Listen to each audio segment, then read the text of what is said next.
Shit had hit the fan. The two demon children were successfully fending off a group of 15 dead superhuman cultists.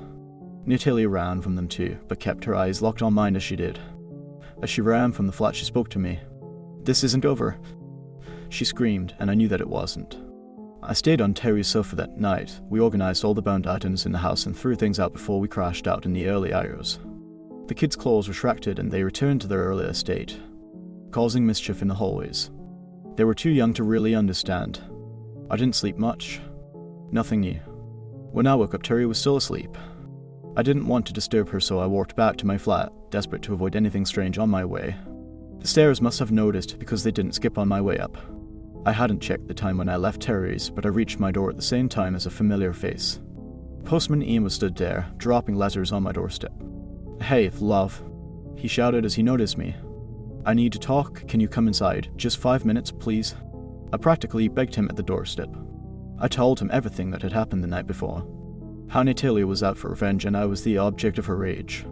I begged him to tell me how to kill them, but he claimed he didn't know.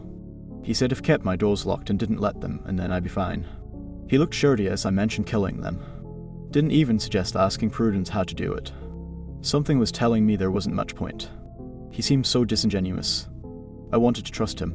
So badly I wanted to trust him. I had been so vulnerable with him over Jamie. But if Prudence Hemmings could forget to mention what Bernie had done and conveniently never pass on the method to kill these awful people, leaving them around to terrorize her friends and neighbors, then could she be a lie too? Could I really trust Ian? When he provided no answers and no real help, something inside me told me that I needed to get him out of my flat. I needed to rethink. Start working things out on my own.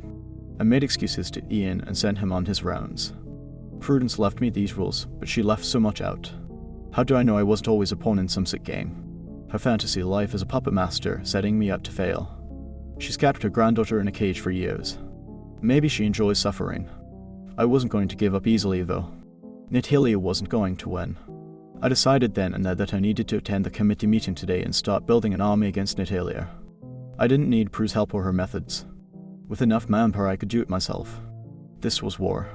The next steps linked